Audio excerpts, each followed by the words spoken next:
আসন্ন দুর্গাপূজাকে কেন্দ্র করে মহকুমার শাসক কর্তৃক আহুত সভাতে ভেস্তে গেল বলা চলে। উক্ত সভায় সব কয়টি পুজো উদ্যোক্তারাই আসন্ন দুর্গাপুজো না করার পক্ষে মতামত প্রকাশ করেন। এতে অনেকটাই মহকুমার সম্মান বাঁচিয়ে গিয়ে লেজে গোবরে হয়ে পড়েন প্রশাসনিক কর্মকর্তারা। প্রসঙ্গত অন্যান্য বছর ধলাই জেলার গন্ডছড়া মহকুমায় 21 থেকে 22টি মণ্ডপে শারদীয় দুর্গাপুজো অনুষ্ঠিত হয়ে থাকে, কিন্তু এবার গন্ডছড়া মহকুমায় দুর্গোৎসব নিয়ে চলছে নানা গুঞ্জন। ফলে গন্ডছড়া মহকুমার শাসক মহকুমার সব কয়টি পুজো উদ্যোক্তাদের নিয়ে দফায় দফায় সভায় মিলিত হচ্ছে। বুধবার 12টা নাগাদ গন্ডছড়া মহকুমার শাসক চন্দ্রজয় রিয়াং এর আহ্বানে মহকুমা শাসকের কনফারেন্স হলে সমস্ত ক্লাব সংস্থার কর্মকর্তাদের নিয়ে সভায় মিলিত হন। উক্ত সভায় ক্লাব সংস্থার কর্মকর্তাদের পাশাপাশি বিধায়ক নন্দিতা রিয়াং দেববর্মা, এমডিসি ভূমিকানন্দ রিয়াং, বিকাশ চাকমা, সমীরঞ্জন ত্রিপুরা, মহকুমা পুলিশ আধিকারিক বাপি দেববর্মা, মহকুমার 2 ব্লকের সমষ্টি উন্নয়ন আধিকারিক সহ মহকুমার সমস্ত লাইন ডিপার্টমেন্টের কর্মকর্তারা সভার শুরুতেই মহকুমা শাসক চন্দ্রজয় রিয়াং সভায় উপস্থিত সকলকে অভিনন্দন জানিয়ে আসন্ন দুর্গাপূজার পক্ষে বিপক্ষে মতামত জানতে চান। জবাবে সভায় উপস্থিত বিভিন্ন ক্লাব সংস্থার কর্মকর্তারা একে একে গন্ডছড়া মহকুমার বর্তমান অশান্ত পরিস্থিতিতে দুর্গাপূজা না করার পক্ষে মতামত প্রকাশ করেন। সভায় উপস্থিত বিভিন্ন ক্লাব সংস্থার কর্মকর্তাদের পক্ষ থেকে এ ধরনের বক্তব্য শুনে অনেকটাই লেজে গোবরে হয়ে পড়েন। পরবর্তী সময় উক্ত সভায় বক্তব্য রাখতে গিয়ে বিধায়িকা, এমডিসি বিকাশ চাকমা, মহকুমা পুলিশ আধিকারিক, সমস্ত ক্লাব এবং বিভিন্ন সংস্থার কর্মকর্তাদের কাছে যাতে সকলে মিলেমিশে আসন্ন দুর্গাপূজায় মায়ের সৃষ্টি চরণে অঞ্জলি প্রদান করা যায় তার জন্য আবেদন রাখেন।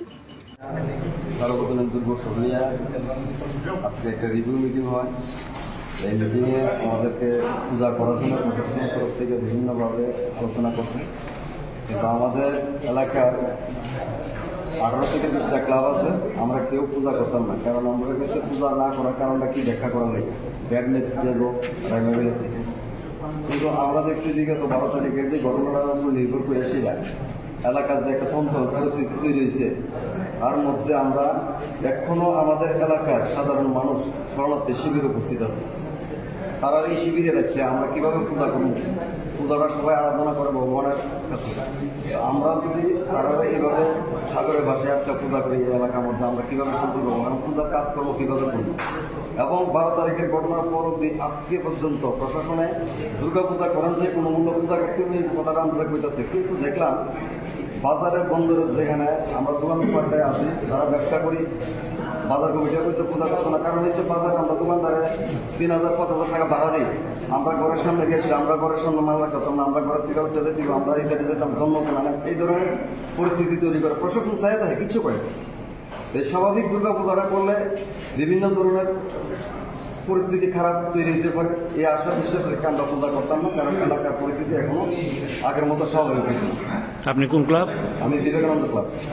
আমাদের এই গন্ডছড়াতে প্রত্যেক বছরের ন্যায় এবছরও মহকুমার শাসকের অফিসে এই আগামী দুর্গাপূজা প্রস্তুতির কাজে মিটিংয়ের আয়োজন করা হয়েছে। এখানে সব ক্লাব থেকেই প্রেসিডেন্ট, সেক্রেটারি সবাই এসেছেন এবং এখানে সবাই একটাই প্রশ্ন এবং একটাই উত্তর, তারা এবার সবাই কোনো ক্লাবে এবার পূজা করবে না।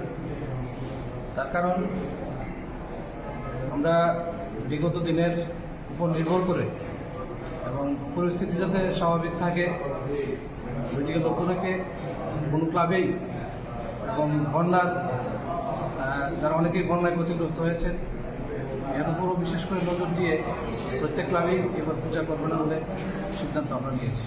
আপনি কোন ক্লাব? আমি মার্চিস্টান ক্লাবের